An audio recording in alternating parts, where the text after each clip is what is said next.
Hola, ¿qué tal amigos? ¿Cómo están? Muy buenas noches. Yo soy Esdras Chabot y esto es Dinero y Poder. El avance de la pandemia del COVID-19 por todo el mundo no se detiene.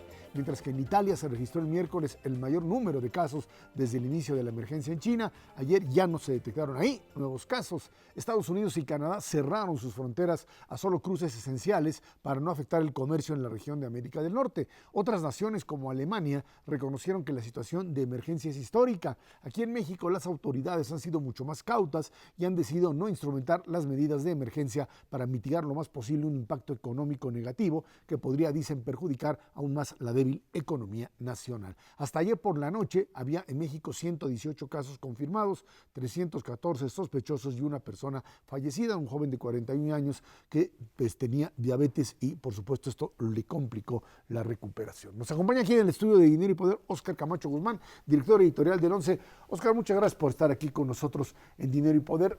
Luis Miguel Macario, buenas noches. Buenas noches. Buenas noches. Datos que hablan de una situación a veces difícil de poder manejar. Estamos en un contexto en donde la discusión es cuándo cerrar, cuándo establecer políticas de aislamiento mayores en un momento económico difícil, es cierto, y la discusión es esa, ¿no? ¿Habría que cerrar ya? ¿No habría que hacerlo? ¿Cuál es el momento adecuado? ¿Cuáles son los datos que se tiene y a partir de ello cómo instrumentar este tipo de políticas, Óscar? Yo creo, Erra, que el reto es cómo encontrar, vamos a decirlo de alguna manera, no solamente la sana distancia, que ya se ha venido señalando, sino el sano equilibrio entre la aplicación de una serie de medidas que corresponden ya a la fase 2, que es lo que se está presionando para que entre en operación, y el cuidado de la economía de 50 millones de habitantes que en México viven en la pobreza y que viven al día. Las presiones son muy fuertes, sin duda, y las hemos visto en los últimos días y no son, digamos, presiones menores, ¿no? El asunto es que hasta dónde es saludable para la economía popular, vamos a decirlo de alguna manera, que se apresure la entrada en vigor de este tipo de medidas. Me parece que los números que hoy, y siendo solamente fríos y sabiendo que eso incluso pueden ser números que están rebasados a veces en la realidad porque la parte del contagio puede ser asintomático, pero a mí me parece que hoy todavía estamos en un tiempo en el que conservar ese sano equilibrio es el punto esencial de una política de gobierno. Y creo que hasta hoy lo estamos viendo. A esta discusión se nutre mucho de los ejemplos internacionales. Los epidemiólogos hablan de aplanar la curva en una primera etapa como un factor clave de éxito. Tenemos un modelo, vamos a decir, asiático, que tiene que ver con una cultura mucho más disciplinada, en donde países como Singapur, Taiwán, Hong Kong implementaron medidas muy duras muy rápido y en teoría van saliendo. Cuando digo en teoría no está claro que la película haya terminado allá y hay que poner mucho énfasis en eso. Tenemos el modelo occidental, si lo podemos decir así, donde Italia y España nos dan una especie de lección de advertencia y es el tardarte puede hacer que la curva de repente empiece a ser muy vertical. El principal reproche, por ejemplo, a España es no haber visto lo que estaba pasando en Italia. Hay que recordar, en cualquier caso, son países vecinos, la posibilidad de aislarse, etc. Dice Óscar Camacho, las características de la economía mexicana, en particular la cantidad de gente vulnerable, yo me atrevería a decir, vulnerables no son solo los pobres. En México la clase media vive al día. Muchos negocios aparentemente bollantes viven al día. En ese sentido, evidentemente, la epidemia o la pandemia no es solo una emergencia de salud, es una emergencia económica. Y yo diría, hay tanto que aprender, porque estamos en territorio desconocido, no solo en el terreno de salud, sino reconocer, ningún país está encontrando la fórmula económica. Lo único que sabemos hasta ahora es las medidas que se aplicaron en la crisis de 2009 no van a ser suficientes para esto. Prácticamente la crisis de 2008-2009 fue resuelta con política monetaria, digamos con inyecciones masivas de dinero, bajas tasas de interés. Ahora está claro que vamos hacia algunas variantes de política fiscal. Se está discutiendo abiertamente en todos los países si se debe hacer una excepción al tema de equilibrio de finanzas públicas. El problema es, en particular en lo fiscal, no se necesita una bola de cristal para decir vamos a empezar a ponernos bien creativos en el mundo y francamente, estando en territorio desconocido, necesitamos ser creativos, pero también necesitamos reglas para administrar esa creatividad. Sí, yo creo que es importante tratar de buscar justo medio, ¿no? Ni tanto que queme al santo, ni tanto que no le alumbre. El problema con esto es que tú de un lado tienes una crisis sanitaria, del otro lado una posible crisis económica. Entonces, si uno se espera mucho, pensando que con eso la gente pues, va a aguantar más tiempo trabajando, corres el riesgo de que se te enfermen más y entonces lo que tengas al final es la crisis económica de cualquier forma, pero además con un montón de muertos. Entonces, este es el problema, no es un asunto menor. En 2009, cuando tuvimos la influenza, la decisión fue paren todo y en 2 semanas salimos.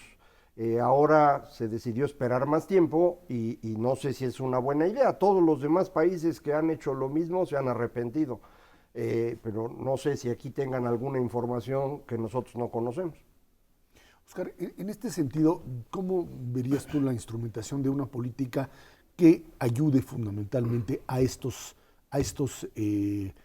sectores informales? Porque pensar en que eventualmente ante una parálisis de la economía, que probablemente la semana entrante estemos ahí, estaríamos metidos en una situación en donde pues aquel que tiene seguro social o que tiene determinados, que tiene una pensión, por ejemplo, hay canales a través de los cuales se podrían instrumentar pues formas de apoyo. ¿Qué pasa con el sector informal? ¿Cómo vamos a poder entrarle a un sector informal que no tiene ningún tipo de seguridad social y que eventualmente va a parar? Lo está haciendo ya, porque si la gente deja de salir a las calles y deja de comprar y deja de estar ahí presente, pues esta gente va a tener en un momento determinado un serio problema para poder subsistir, más allá también del problema, como decía Macario, del propio problema de salud. No, de acuerdo, creo que ese es uno de los principales retos en este momento, es establecer una serie de políticas para los días o semanas que están por venir en términos económicos y de qué tipo de apoyos. Creo que, sin embargo, estamos de alguna manera, ahorita viendo que algunas de las medidas que se han instrumentado en términos de programas sociales recientes y con este gobierno pueden ser un paliativo para los días que vienen. Por ejemplo, el incremento en las pensiones para los adultos mayores creo que ha resultado en este momento, creo que uno de los casos más importantes que pueden ayudar a uno de los sectores más vulnerables. Adelantar, por ejemplo, la pensión de un bimestre a 2 bimestres me parece que es muy importante, porque además, de alguna manera, pues significa también una inyección en la economía que ahí va a estar. Me parece que los programas para los jóvenes van a ser también pues una forma de paliar los siguientes días. Me parece que todos estos programas sociales de alguna medida van a venir a ayudar en términos económicos a sortear la crisis que se nos viene en términos económicos. Cuando Macario dice esperar mucho o esperar poco, tendríamos también que ir valorando hasta qué punto se van a ir metiendo las medidas que van siendo necesarias. Pero yo creo que de alguna manera sí uno de los principales retos va a ser encontrar también nuevas políticas para los momentos donde se torne más crítica la situación de aquellas personas que en un momento determinado se queden sin trabajo. Creo que es un reto muy importante, pero creo que ya traemos un poco de políticas en ese sentido. Los programas sociales creo que nos pueden en este momento ayudar a un número importante de mexicanos. Tengo la impresión que deberemos hablar de una caja de herramientas muy compleja porque cada uno es vulnerable de diferente forma. Las caídas en las bolsas nos están señalando, las grandes empresas son vulnerables.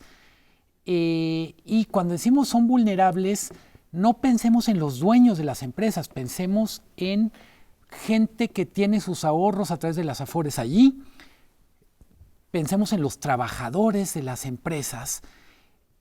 Todo esto va a requerir una política pública para que lo que en el 2008-2009 se hablaba de demasiado grande para derrumbarse o para dejarlo caer, Luego tendremos otra política pública para empresas formales de diferentes sectores. Aparecen en primera línea de vulnerabilidad el sector turismo en este momento, pero yo diría en términos generales todo lo que es la economía de servicios cara a cara. Estoy pensando peluquerías, estoy pensando servicios médicos no esenciales. Yo diría, es un pésimo momento para ser cirujano plástico, por ejemplo. En ese sentido, lo que me parece es, creo que vamos a requerir muchísima flexibilidad, tanto en el tema presupuestal como en la forma en que las empresas van a responder. En otros países la discusión, si se puede decir discusión, tiene que ver con a quién apoyar, cuáles reglas de operación tienen que venir en el apoyo, por cuánto tiempo, cuánto pone cada quien, qué es lo justo. Hay un objetivo que es preservar el empleo. También otro objetivo es garantizar ingresos mínimos para mucha población. Coincido con Óscar, está muy bien no perder de vista lo que ya se tiene, que es apoyo a adultos mayores, adultos jóvenes, pero lo cierto es que la lista de sectores que van a necesitar apoyos focalizados es mucho más grande.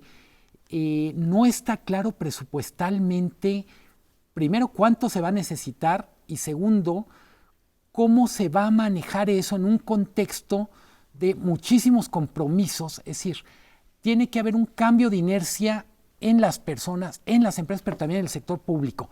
Por momentos lo que preocupa del mensaje del presidente o del equipo parecería que vamos a seguir con los proyectos como van y esperemos. Creo que más pronto que tarde en la fase 2 también tenemos que hacer un checklist, qué proyectos pueden continuar y cuáles no de acuerdo a la nueva circunstancia. Ahora, Óscar, el tema creo que estaría también ligado al sistema de salud. ¿Cómo un sistema de salud va a enfrentar algo que ningún país del mundo tiene la capacidad para atender? Porque si estás hablando de que se te va a contagiar que el 1%, el 2%, el número que plantees de población, tienes que atenderla de manera tal que, por un lado, a una la tengas en la casa, pero a otra más hospitalizada.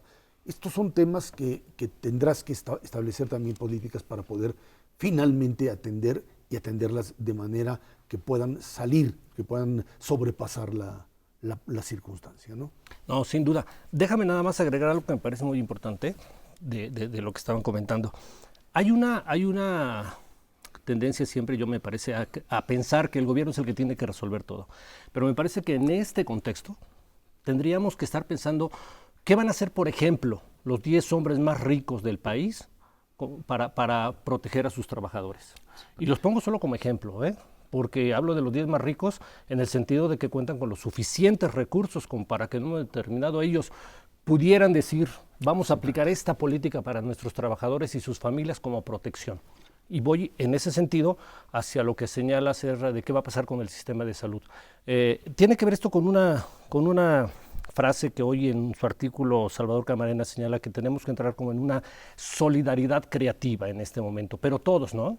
Si esperamos que el gobierno haga todo, pues creo que él le corresponde al gobierno hacer su parte y sin duda es una parte fundamental. Pero también lo que tú señalas, yéndonos al sistema de salud, me parece que aquí tiene que haber también responsabilidades compartidas. Tenemos que pensar, ¿qué van a hacer los hospitales privados? ¿En qué van a colaborar en este momento con la salud pública? Sacrificando en un momento determinado sus tradicionales ganancias, que no son pocas, ¿no? Entonces me parece que el reto es crear una política donde las responsabilidades sean compartidas. Lo interesante del asunto es que si bien el gobierno no debe hacerse responsable de todo, ni aquí ni en ninguna parte del mundo, sí tiene un papel de liderazgo determinante. Y ahí creo que no todos los gobernantes han actuado con la misma atingencia. Pienso, por ejemplo, el caso del señor Trump, que pues por mucho tiempo estuvo menospreciando el fenómeno y al final se dio cuenta que era grave y entonces ahora está reaccionando y no tiene herramientas. Y creo que se parece mucho a lo que pasa aquí, ¿no? Se tardan en reaccionar, dicen, pues no está tan grave, van a ser pocos casos, y la pregunta es, ¿y cómo sabes, man? Es decir, si uno compara con lo que ocurre en otras partes, pues no está tan claro que efectivamente sean pocos, y tampoco se nota este liderazgo que vaya juntando a la sociedad en esta solidaridad creativa. necesitas que haya un liderazgo en esto, y esa parte es la que yo sí creo que le corresponde al gobierno por encima de cualquier otra cosa. Así es como funcionan las sociedades modernas, ¿no? Bueno, pues este es un poco el escenario que se tiene.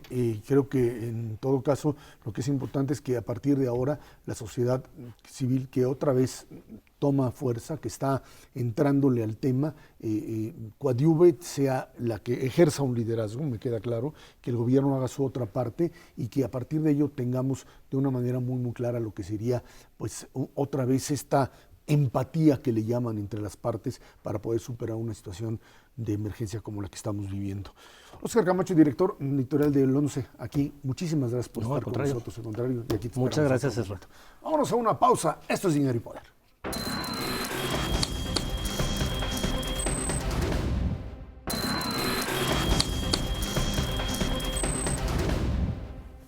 El golpe a la economía mundial provocado por la pandemia del coronavirus ha sido devastador en todos los mercados financieros. Las bolsas han perdido sus ganancias de años y aún no hay una estimación de cuándo pararán las pérdidas. Todas las monedas del mundo se han visto afectadas frente al avance del dólar. En México el precio de la moneda norteamericana pues estuvo hasta arriba de los 24 pesos. Lo cierto es que ante una inminente recesión mundial, la recuperación podría ser demasiado lenta. Recuperación dicen que pues o es en una especie de V que sería muy profunda y tardaría en levantarse, o bueno, podría ser mucho más rápida en un modelo en donde pues estos 2-3 meses sean los un poquito más optimista, una caída rápida y una recuperación todavía mayor.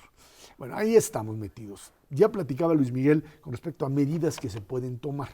Es obvio que la caída de las monedas frente al dólar nos ha llevado a un escenario, primero, que es un escenario nunca visto. Hay que entender que esto es un escenario realmente nunca visto. No tenemos un precedente que nos diga, bueno, es que así actuamos en algún momento. Porque la recesión del 2008-2009 e incluso el tema de la influenza, el problema ahí era la recesión. Era un problema de orden económico, no era un problema de salud como elemento fundamental. Entonces las medidas económicas que se tomaban, pues eventualmente funcionaban, ¿sí? Tenían capacidad de funcionar. Aquí hay un elemento que es el miedo, y el miedo más allá de cualquier tipo de situación. Alguien decía, bueno, ¿por qué el oro se cae? ¿Por qué el oro pierde valor si siempre es el refugio? Porque lo que la gente necesita es dinero, son dólares y moneda dura con la cual puede adquirir. Por ahí hay una interpretación como tal. Me parece que en todo caso esto sería una interpretación muy ligada al tema de la globalización, que esto está vinculado a esta idea muy clara de que finalmente los modelos de cerrarse fracasaron. La idea de que la globalización era el gran fracaso, cuando se utilizaron mecanismos de coordinación, cuando los gobiernos estaban coordinados y tenían capacidad de actuar, entonces este tipo de crisis tenían mayor capacidad de ser resueltas. Cuando entramos en la lógica de que cada quien haga lo que le da su regalada gana, porque America First y porque China es una autocracia y porque, bueno, a mí no me importa lo que le pase a Europa, llegamos a un punto tal en donde, bueno, China lo resolvió como quiso, lo resolvió tarde, lo cerró, yo ya terminé de resolver el problema, ahora arréglensela por allá. Las directrices de Organización Mundial de la Salud se la pasaron por el arco del triunfo, ¿sí? No respetaron, cada quien hizo lo que quiso, y hoy Europa, la misma Europa, la Unión Europea como tal, empieza a jugar con diferencias entre una y otra. Los Estados Unidos, como tal, ya dentro, las diferencias entre los distintos estados de la Unión Americana para elaborar políticas sobre cómo controlar y manejar el virus, te hablan de una falta de coordinación entre el poder federal y el poder estatal. Y creo que ese es uno de los problemas más grandes. Si hubiésemos tenido un nivel de coordinación anterior, si los Estados Unidos hubiese estado gobernado por un presidente y no por este señor, sí, el tema chino hubiese sido probablemente identificado como algo mucho más claro en términos de peligro de lo que realmente fue. Sí, yo creo que son muchas cosas y es preferible atenderlas por orden. La primera es que efectivamente esta es una crisis distinta de las que sabemos resolver. Por ejemplo, sabemos resolver crisis financieras, esa es la de 2008. tienes un boquetote en las finanzas por deudas, por lo que sea, pues la solución la sabemos. Metes dinero, bajas tasas y todo se va acomodando. Eventualmente hay que pagar eso y bueno, hay que administrar ese pago. Aquí bajas tasas. No, sí, pero esa es una crisis financiera. Sabemos qué ocurre cuando tienes una crisis de oferta, porque nos ocurrió en 1932. Y sabemos que para enfrentar esto lo que hay que hacer es un mayor gasto de gobierno para impulsar la demanda y con eso ir recuperando la economía. Esto no es ni una crisis de oferta por problemas financieros ni una crisis de demanda. Esto es un obstáculo al funcionamiento del mercado. Porque hoy tenemos mucha gente que sí tiene dinero en la mano, nada más que no quiere ir al restaurante o al bar o al hotel o a la peluquería porque se va a enfermar. Entonces tiene su dinero guardado. Y el señor que vende del restaurante, del bar, no puede vender y ese es el que está sufriendo. Entonces, para eso no tenemos una solución. Lo que se les ha ocurrido, por ejemplo, el primero que lo planteó y creo que es una idea interesante, que es Macron, es, bueno, a ver, el gobierno va a pagar electricidad, gas y agua, vamos a cancelar por unos meses el cobro de intereses y el cobro de también de rentas y con eso pues van a poder aguantar estas pequeñas tienditas y demás. Pues sí, nada más que ahí estás entregándole dinero a gente que no lo necesitaba. Es decir, no es eficiente tu forma de actuar. No está mal, estás rescatando a algunos, pero a cambio estás entregando dinero que pues no tenías que haber entregado. No. El gobierno estadounidense se les va a mandar un cheque de $1,000. Pues sí, le va a servir a todos los que no pueden trabajar hoy, pero hay un montón que tienen dinero guardado y que no van a gastar por lo que decía yo, y ahora van a tener $1,000 más, tampoco te ayuda en nada. ¿Y la Reserva Federal qué hace? A ver, es que estoy tratando de explicar ordenadamente, porque si no, no se puede. Sí, pero no es clásico. Es que si no va a estar claro. Es decir, nuestro problema hoy, lo decía hace ratito Luis Miguel, y ahorita si quieres que él amplíe más en eso, necesitas herramientas que no tienes. Es decir, las herramientas que sí tienes, gasto de gobierno, la política monetaria, no sirven en este momento, son importantes, las están usando. Cada vez que la Reserva Federal baja tasas y suelta dinero, ¿qué pasa? La bolsa se cae más. ¿Por qué? Porque no saben qué hacer con eso. Entonces, necesitamos otras herramientas que no teníamos.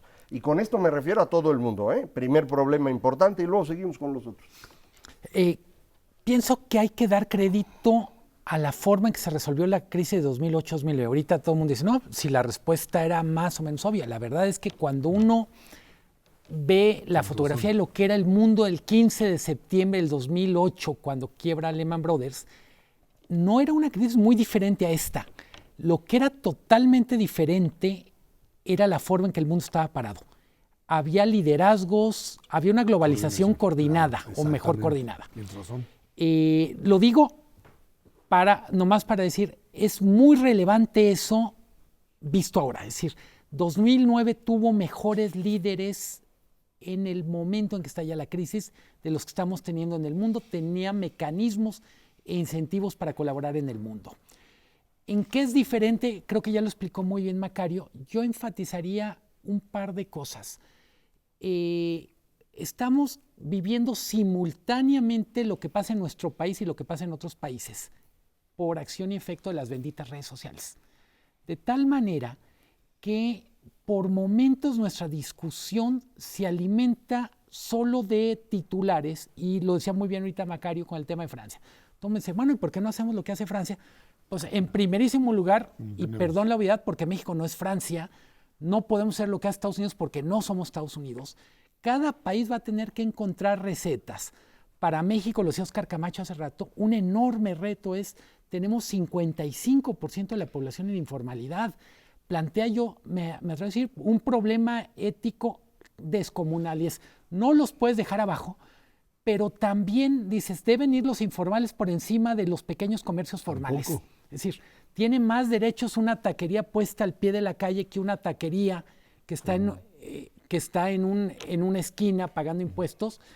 No tengo la respuesta. Lo que quiero decir es tremendo el reto, y evidentemente no solo estamos hablando de economía, tampoco de salud, estamos hablando de cuestiones éticas.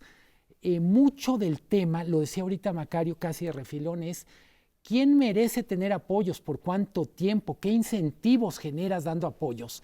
Yo insisto, no se trata de ponerse, un poco dicho coloquialmente, cuentachiles en una crisis, pero al mismo tiempo no se puede decir abrimos la llave y a ver qué pasa. Ahí permanentemente. Y el otro tema es finalmente si cada uno de estos estados qué capacidad financiera tiene, porque el Estado mexicano no tiene como para aguantar determinado tiempo, como lo podría aguantar Francia, o lo puede aguantar Alemania, o lo puede aguantar los Estados Unidos. Y ahí estamos metidos en otro problema. Totalmente, de manera muy breve. Cuando el presidente dice es que tenemos las reservas y el fondo, las reservas no son para usarse en esto.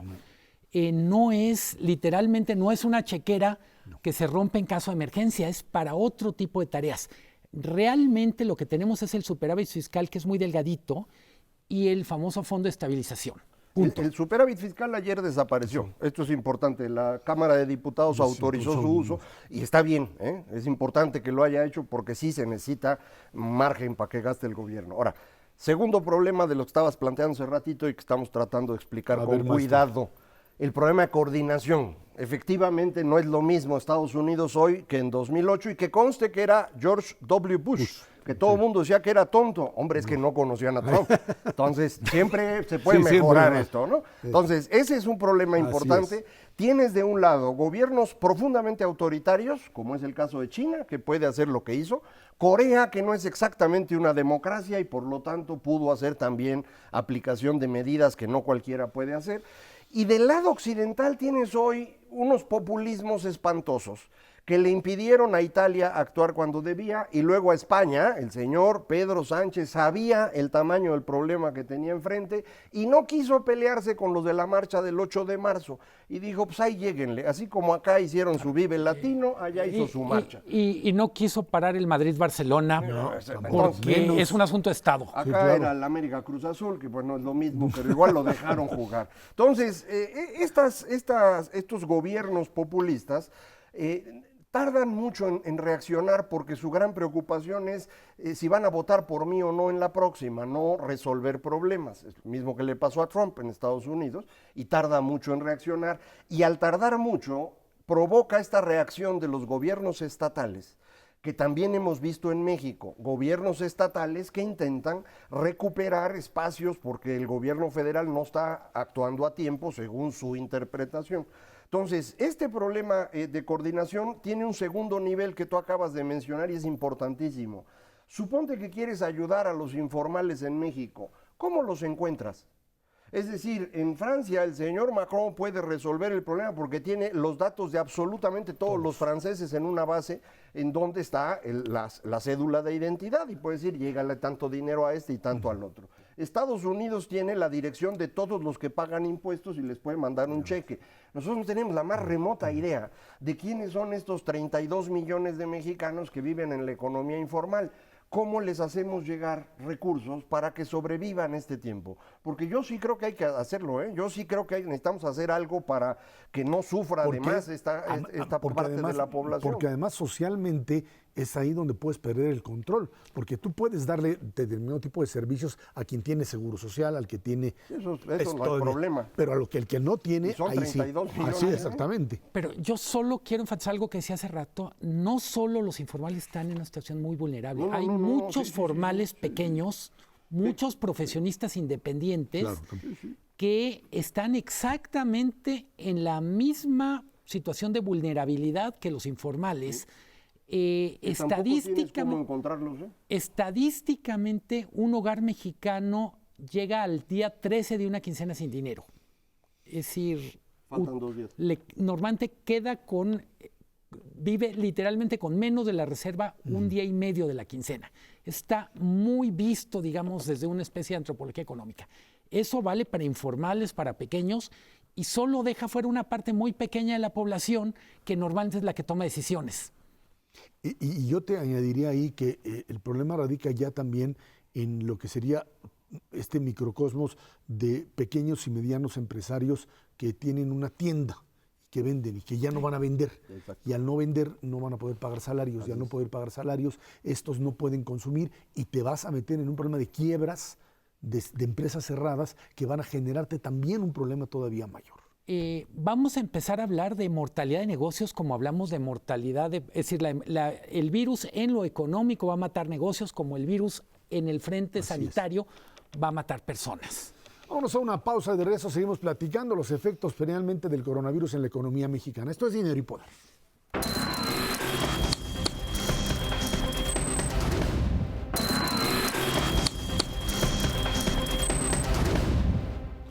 Luego de que la Secretaría de Hacienda anunciara durante la convención bancaria el fin de semana allá en Acapulco que habría estímulos fiscales para empresas por la pandemia del coronavirus, el presidente López Obrador rechazó esa posibilidad en la mañanera del lunes pasado. El mandatario dijo que unos buenos estímulos son la disminución del precio de la gasolina y que no haya incremento de impuestos. Digo que este fin de semana se darán a conocer finalmente los nuevos planes de inversión de la iniciativa privada y que el Tratado México-Estados Unidos-Canadá, ratificado precisamente por este último, es un buen apoyo para la economía nacional. ¿Qué tipo de apoyos, estábamos platicando, se requieren en este momento de manera efectiva? Hace un momento los mencionamos y creo que no hemos entrado de lleno en eso, en lo que finalmente a nivel global, cosa que se había rechazado, empieza a manejarse los famosos swaps, o sea, intercambios de moneda, o sea, mayor liquidez que la Reserva Federal Norteamericana realiza con todos o con países de grandes economías en este intento por evitar esto que es una enorme apego de las economías al dólar, todo el mundo corriendo al dólar, que vuelve inoperante cualquier tipo de economía y que están tratando de bajar a niveles donde uno ve niveles de la libra esterlina como casi ya a la par del dólar, ya no les digo el euro, algo que revienta cualquier tipo de economía. Estos swaps o este tipo de mecanismo probablemente podría funcionar, Luis Miguel. Los swaps, traducidos de manera muy silvestre, es cada país que va a recibir esto tiene un equivalente, un extra en sus reservas en el Banco Central. Para el caso de México son 60,000 millones de dólares que la Reserva Federal pone a disposición. Yo diría, está la parte financiera y está la parte simbólica. Me parece mucho más relevante la parte simbólica y es, según recuerdo, Macario probablemente me corrija, pero nunca la Reserva Federal había actuado como un banco central con visión global, en el sentido de, para que Estados Unidos salga adelante de esta crisis, tengo que resolver problemas de algunos de los países con los que tengo más comercio, más interacción.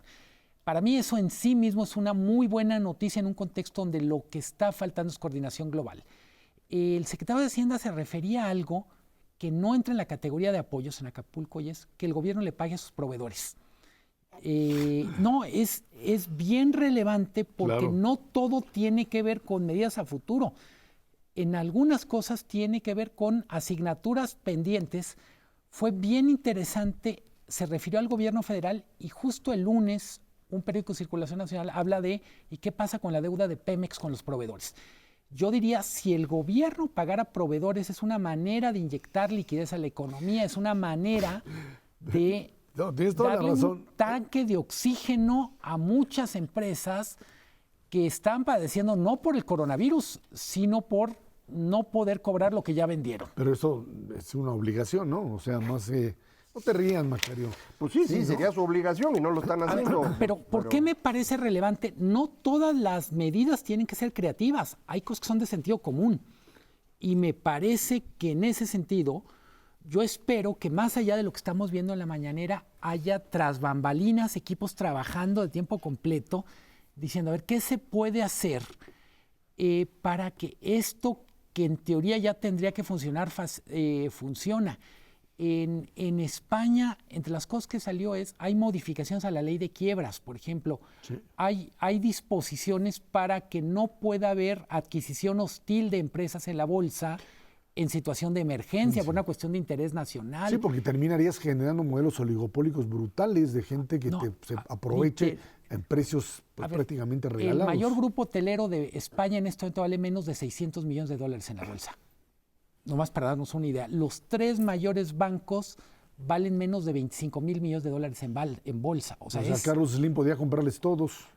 Suponiendo que tuviera la liquidez. Porque claro, porque también tampoco es que esté como Rico MacPato sentado en costales de dinero. Claro. Lo que quiero decir es una mezcla de sentido común, solidaridad creativa en las palabras de Salvador Camarena, pero yo diría lo otro es mucho diálogo. que también ha faltado. Yo otra vez regreso a tratar de que esto sea más ordenada la discusión. El tercer problema es saber de qué tamaño es lo que tenemos enfrente, para ver de qué tamaño tienen que ser las medidas de gobierno. La contracción que podemos tener en los próximos meses es realmente muy seria. Por ejemplo, Italia tuvo que cerrar el país entero. En Italia el turismo vale 10% del PIB. Esto significa que durante marzo, abril, mayo, no sé si para junio se componga, pero en esos 3 meses pierden nada más por turismo el 10% del PIB. Pero como además no están pudiendo salir a comprar, pierdes todo lo que tiene que ver con comercio al menudeo. No están pudiendo producir, entonces estás perdiendo también la industria. Este efecto de la industria ya se extendió a otras partes y las armadoras de automóviles han decidido cerrar su producción en Estados Unidos, en Alemania y en México. Entonces estamos hablando de contracciones de la economía muy grandes, más grandes probablemente que las de 2009. Y esto tenemos que ubicarlo, es decir, México va a enfrentar, según mis números, a primera vista, una caída de aproximadamente 9% del PIB en el segundo trimestre y durante todo el año una contracción de al menos 4% del PIB. Son mis números hasta ahorita, pueden empeorar. Frente a esto, tú no puedes tratar de resolver el asunto con lo que ya traías. Entonces, cuando el señor presidente dice, no, pero miren, con la bajada del precio de la gasolina, que es producto de la caída de precio del petróleo internacional, ya con eso se va a resolver. Hombre, no tiene idea de lo que dice. Y cuando afirma que sin subir impuestos ya hay suficiente estímulo, pues no sabe de qué está hablando. Entonces, el problema de entrada es que los gobiernos tienen que darse cuenta del tamaño del animal que hay enfrente. Los que se han ido dando cuenta empiezan a tomar decisiones con las pocas herramientas que tienen. Aquí en México no hemos hecho absolutamente nada y ya estamos a jueves 19 de marzo. Y ya empezamos a tener una caída brutal del turismo, por ejemplo. Esta era semana de Spring Break y ya un montón de gente de Estados Unidos no vino. Entonces el golpe en Vallarta, en Cancún, no sé qué tamaño sea, pero no han de estar felices. Y yo no veo que haya reacción. Ya no tenemos las herramientas de ProMéxico, no tenemos las herramientas del emprendedor, de ayuda a las pymes, cerraron todo eso. Entonces, aquí se necesita algo bastante más serio, ¿eh? No es simplemente que dejo de cobrar impuestos, vas a tener que hacer un flujo de dinero a través de subsidios que hay que ver cómo se hacen por la cuestión ética que decía Luis Miguel, pero estamos hablando de 2, 3, 4, 5% del PIB, ¿eh? Y el gobierno no tiene ese margen, no tiene nada. Por eso, entonces el problema aquí radica en ¿cómo le haces? ¿Hasta dónde te endeudas? Y hasta dónde esto tiene que ver con lo que pueden hacer incluso las propias calificadoras con respecto a lo que le pasa a la deuda de los países en un momento de una emergencia. Es cierto, la peculiaridad de México, Pemex, lo que tú quieras, pero a todos absolutamente les va a pasar lo mismo. A ver, se trata de ser solidarios, creativos, pero no ser desordenados, cosa que conociendo la idiosincrasia nacional va a ser bien complicada. Para mí una de las cosas preocupantes en este contexto es el mensaje del miércoles en el aniversario de Pemex. Es, en pocas palabras, aquí no pasa nada. ¿Por qué es preocupante? Yo diría, no hay una petrolera en el mundo a la que esta crisis agarre peor parada. Me refiero a grandes petroleras. Seguramente debe haber un changarro petrolero en Texas o en Oklahoma. Sí. Más débil, pero de las mayores petroleras del mundo, ninguna está en una situación tan delicada como Pemex. Y en ese sentido, vamos comparando lo que están haciendo otras petroleras, todas están revisando sus programas de inversiones, todas están revisando sus gastos contingentes, su nómina. Nada de eso escuchamos ayer. Insisto, es cierto que Pemex es diferente a otras empresas, tiene una relación simbólica con el país diferente a lo que puede tener una gran empresa privada en Estados Unidos. Pero del otro lado es una empresa como otras empresas que no puede hacer caso omiso de literalmente de la ruptura de su mercado, del cambio de las condiciones brutal que está viviendo el mundo.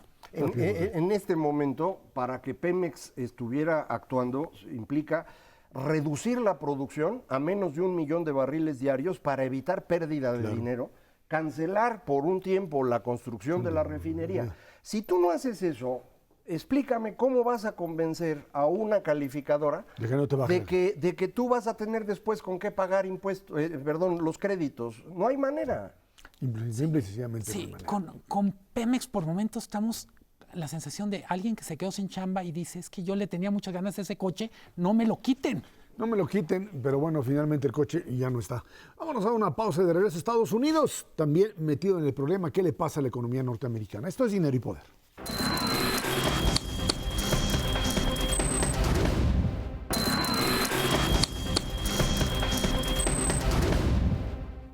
El gobierno de los Estados Unidos anunció que enviaría a cada uno de sus ciudadanos un cheque, ya lo hemos dicho, por $1,000 para enfrentar la crisis provocada por el coronavirus. Entre los beneficios habrá exenciones y modificaciones de programas federales de nutrición, protección y beneficios relacionados con el empleo, de salud y requisitos de cobertura y seguros y créditos fiscales. En Italia se ha suspendido el pago de hipotecas, decíamos, en España se ha diferido el pago de impuestos al menos 6 meses. Alemania dijo que habría liquidez ilimitada para que las empresas enfrenten una pandemia y un plan de apoyo para las compañías que tengan que reducir las horas de trabajo. Ahí están los programas, ya lo hemos platicado aquí.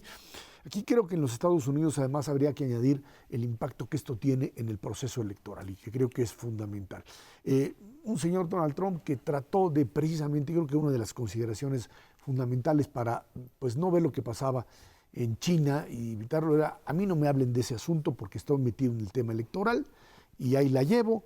Se está ganando Sanders, era el momento en que Sanders ganaba, Bernie Sanders, y me parece excelente porque sí me lo puedo sonar en la elección, no tengo ningún problema en ganarle, y de repente resulta que le empieza a caer la gripa convertida verdaderamente en un coronavirus mortal, para algunos por supuesto, y en ese momento el mundo se le viene encima, la realidad le cae y le termina por destrozar una de las pocas partes que le daban a él apoyo en lo que no es su base, pero que es una clase media norteamericana que decía, pues económicamente los ha ido bastante bien, la gente que ve las bolsas decía, mira, ha habido ganancia.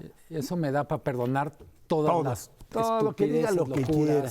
Y de repente se le viene el mundo encima, se le cae absolutamente todo, tiene que decir que no, que lo que dijo no era lo que dijo, y entonces se le desmorona total y absolutamente el modelo.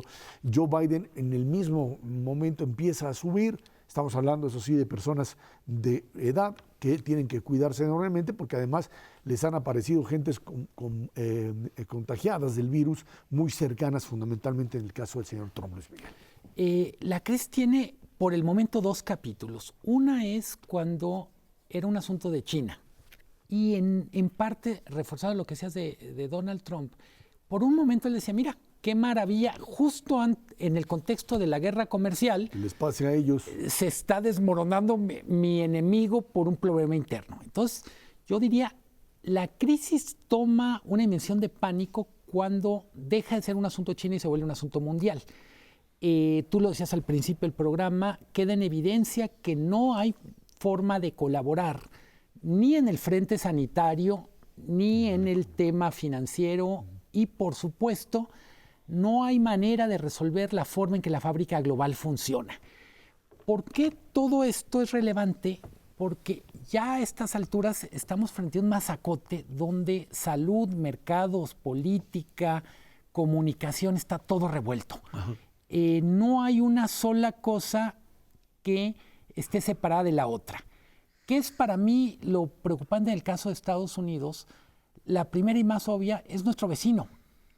Nos pega tanto por el lado sanitario. Es decir, no es casual que muchos de los contagiados de México estuvieron en Estados Unidos. Hasta ahora estamos hablando de contagiados VIP en Vail, Colorado, que mucha gente sabrá, pero es uno de los lugares para esquiar más caros de Estados Unidos. Pero ¿qué va a pasar con los contagios por el lado de migrantes?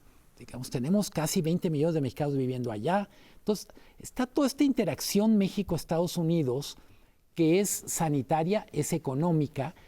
Hablábamos hace unos momentos de las medidas que puede tomar el gobierno mexicano.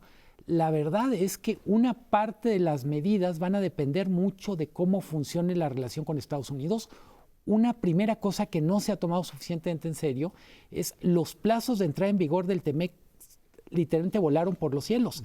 No hay manera que sea una realidad el 1 de junio, porque todo el trabajo que se tenía que hacer, pues agarra al mundo en cuarentena.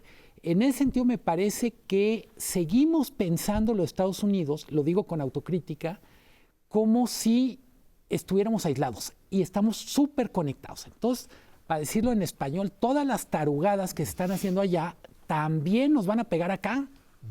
Y potenciadas. Y esto nos lleva al cuarto tema de lo que planteaste al inicio, ver, que hay profe. que ir revisando paulatinamente, y es cuánto tarda la crisis y cómo viene la recuperación. Sabemos, por lo que pasó en China, que uno puede esperar a partir de que tiene uno el enfermo número 100, 8 semanas para que baje la situación. Eso fue lo que ocurrió en China con sus medidas extremas. Y esto mismo estamos esperando que ocurra en Italia, en España, etcétera. Entonces, esto significa que todo marzo, todo abril, buena parte de mayo, vamos a estar en una situación de estancamiento económico, de hundimiento económico, a partir de donde puede empezar esta recuperación. Y esto es relevante para la elección de Estados Unidos porque es en noviembre. Entonces, no sé si vamos a poder ver una recuperación estadounidense lo suficientemente rápida que haga cambiar las perspectivas, que de pronto digan, hombre, Trump es un genio porque logró que la economía esté creciendo al 15%. Es que puede ocurrir, después de una caída de 10, puedes crecer 15 de un trimestre a otro. Si hay esta recuperación, como tú decías, en forma de B chica o de V, como le dicen ahora. No sabemos si va a ser así. No sabemos si va a ser una U y se va a tardar en subir, o si va a ser una L y vamos a tener el problema que tuvimos en los años 30 del siglo pasado, cuando esto se generó en un cierre de fronteras. ¿Por qué lo comento? Porque China resintió el golpe, tú lo acabas de comentar, ¿no? Trump estaba feliz porque no solo él no tenía problemas, sino que su gran enemigo, China, estaba sufriendo. Bueno, los chinos ya se recuperaron y están tomando venganza y empezaron a pegarle durísimo a Estados Unidos en esta semana, aprovechando que ellos ya están bien, según dicen. Entonces, vamos a tener un enfrentamiento entre países. Vamos a tener un rechazo a inmigrantes. En China, de hecho, están expulsando a los periodistas de Estados Unidos. Y me decía alguien que está allá que hay también una gran presión con los africanos que tenían una muy buena relación, ya lo están tratando de expulsar. Entonces vamos a estar viendo esta situación que vimos en los años 30 del siglo pasado, donde la gente frente a una amenaza tan seria se empieza a encerrar, empieza a rechazar a los demás, y lo que veíamos los últimos 2, 3 años que nos preocupaba mucho de discriminación y de populismo, en lugar de corregirse con esto, podría potenciarse. Entonces, tampoco es que estemos frente a una situación que ya nos va a liberar de Pedro Sánchez y de Malvin y de Trump y de otros en otras partes. Igual esto se empeora, Si no está todavía claro. Esa es la visión, digamos, catastrófica de Macario. No es catastrófica. Bueno, espérate, bueno, está bien, es la visión negativa de Macario, pero te No puede... es negativa. Bueno, es la objetiva, no, al estilo Macario. Ahora, la otra posibilidad es una posibilidad finalmente de que ante esta situación el cambio político en los Estados Unidos se produzca y esto comienza a generar un proceso de reencuentro, porque a nadie le conviene mantenerse en la L. O sea, mantenerse en la L sería una catástrofe que no se puede copiar del modelo de los años 30 del siglo pasado. Tengo la impresión que el coronavirus va a ser, la crisis del coronavirus va a ser el estómago o el aparato digestivo el que se van a procesar muchas de las realidades que ya estaban sin resolverse. Y en ese sentido coincido con Macario en lo que tiene que ver con que es un momento de definición. Es decir, hay una batalla cultural ahorita entre nacionalismo y globalización, entre respeto al multiculturalismo y literalmente ataque al mismo. Entonces, lo que sí creo es que de esta crisis vamos a salir menos ambiguos respecto a ese tema. Menos ambiguos implica que mucha gente racista, etcétera, va a poder decir, ahora ya vieron cómo sí tengo razón, y vámonos. Pero va a haber otros que dicen, la única solución es reconocernos como parte de un mundo más. Porque si no nos salimos. La alternativa viva a la gente. Sí, pero ahí no sabemos qué va a pasar, y esa es mi angustia. Por ejemplo, Trump ha estado insistiendo, este es un virus chino. Entonces, esa insistencia es muy, muy seria. Sí, yo te entiendo, Entonces, yo te entiendo. Pero eso lo dijo cuando estaba en plena guerra con los chinos. Ya después dijo, yo creo que la otra cosa que no tenemos forma de ver hasta ahora es, viene un cambio cultural muy fuerte con respecto a cómo vamos a vivir después de la crisis. Los viajes de negocios, yo diría, van a restringirse, me atrevo a decir, esos no se recuperan en B. No tan rápido, pero también lo que creo que va a venir un cambio radical antes que se nos termine el tiempo es en los sistemas de salud. Después de esto, el tema de los sistemas de salud, de prevención, de vacunas, de la velocidad en lo que salen las vacunas, los medicamentos, todo lo que es industria farmacéutica, después de este golpe va a tener que manejarse en una dimensión totalmente distinta. De los derechos de los que están al margen, en un sistema donde no importa quién se contagia, a todos nos puede tocar, claro. Se vuelve muy importante cuidar a los más débiles, hasta por egoísmo, lo digo. Sí, porque si no finalmente se convierte en algo imposible. Y sistemas de salud que funcionan, de preferencia no hay que desmantelarlos. No, nunca, eso no hay que hacerlo nunca. Muchas gracias, gracias Luis Miguel Macario, gracias a usted que nos ve y nos escucha todos los jueves aquí a las 10 de la noche en el 11 Dinero y Poder. Por nuestra parte, muchísimas gracias y muy buenas noches.